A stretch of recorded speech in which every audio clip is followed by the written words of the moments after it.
Hi friends, ఈరోజు వీడియోలో నేను మీతో కొబ్బరి లడ్డుని సింపుల్ అండ్ టేస్టీగా ఎలా తయారు చేసుకోవాలో చూపిస్తానండి. 10 నిమిషాల్లో మీరు ఈ కొబ్బరి లడ్డుని తయారు చేసేసుకోవచ్చు. పళ్ళు లేని వాళ్ళు కూడా ఈ లడ్డుని తింటూ చాలా బాగా ఎంజాయ్ చేస్తారు. సింపుల్ ప్రాసెసే, అది ఎలాగో ఇప్పుడు చూసేద్దాం. ఈ రెసిపీ కోసం నేనైతే ఇండస్ వ్యాలీ వాళ్ళ కడాయి అయితే యూజ్ చేస్తున్నానండి. ఇది ట్రైప్లే కడాయి. వీళ్ళ దగ్గర ప్రీమియం రేంజ్ నుంచి మనకి బడ్జెట్లో కావాల్సిన ట్రైప్లే స్టెయిన్లెస్ కడాయిస్ కూడా ఉంటాయి.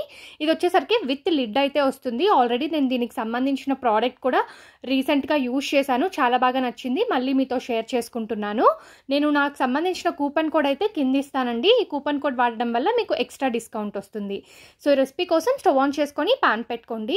అందులో 1 కప్పు వరకు కూడా బెల్లంని యాడ్ చేసుకోండి. నా దగ్గర బెల్లం క్యూబ్స్ ఉన్నాయి కాబట్టి నేను క్యూబ్స్ని యాడ్ చేసేసుకున్నాను. ఇప్పుడు ఇందులో 2-3 టేబుల్ స్పూన్ల వాటర్ యాడ్ చేసుకొని బెల్లాన్ని బాగా కరిగించుకోవాలి. ఇలా కరిగిన తర్వాత స్టవ్ ఆఫ్ చేసుకొని బెల్లాన్ని వడకట్టుకోండి. ఇలా వడకట్టుకోవడం వల్ల బెల్లంలో ఏదైనా డస్ట్ పార్టికల్స్ ఉంటే సపరేట్ అయిపోతాయి.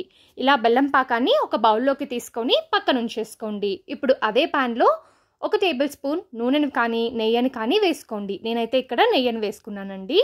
నేను 1 కప్పు బెల్లం తీసుకున్నాను కాబట్టి 1.5 కప్ కొబ్బరి తురుమును తీసుకుంటున్నాను.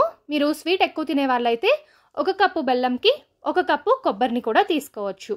కానీ 1 కప్పు బెల్లంకి 1.5 కప్పు కొబ్బరి తురుము అయితే పర్ఫెక్ట్గా సెట్ అయిపోతుంది. ఈ కొబ్బరిని మంటని లో ఫ్లేమ్లో పెట్టుకొని ఫ్రై చేసుకోవాలండి. ఇలా ఈ కొబ్బరి పూర్తిగా ఫ్రై అవ్వడానికి 4 నుంచి 5 నిమిషాల టైం అయితే పడుతుంది. గుర్తుంచుకోండి, మంటని సిమ్లో మాత్రమే పెట్టుకోండి. ఇది బాగా కలుపుకుంటూ ఉండాలి. ఇలా బాగా కలుపుకొని ఫ్రై అయిన తర్వాత మనం ముందుగా సిద్ధం చేసి పెట్టుకున్న బెల్లం పాకాన్ని కూడా ఇందులో వేసుకొని ఒకసారి బాగా మిక్స్ చేసేసుకోండి. ఇలా ఒకసారి బాగా మిక్స్ చేసుకున్న తర్వాత కొద్దిగా యాలకుల పొడిని యాడ్ చేసుకోండి. మీకు ఇష్టం ఉంటే ఇప్పుడే కొన్ని డ్రై ఫ్రూట్స్ని కూడా వేసుకోవచ్చండి. నేనైతే డ్రై ఫ్రూట్స్ని యాడ్ చేయట్లేదు. ఇప్పుడు వీటన్నింటినీ ఒకసారి బాగా మిక్స్ చేసుకొని మంటని లో టు మీడియం ఫ్లేమ్ పెట్టుకొని ఒక 4 to 5 మినిట్స్ పాటు దీన్ని మనం కుక్ చేసుకోవాలి.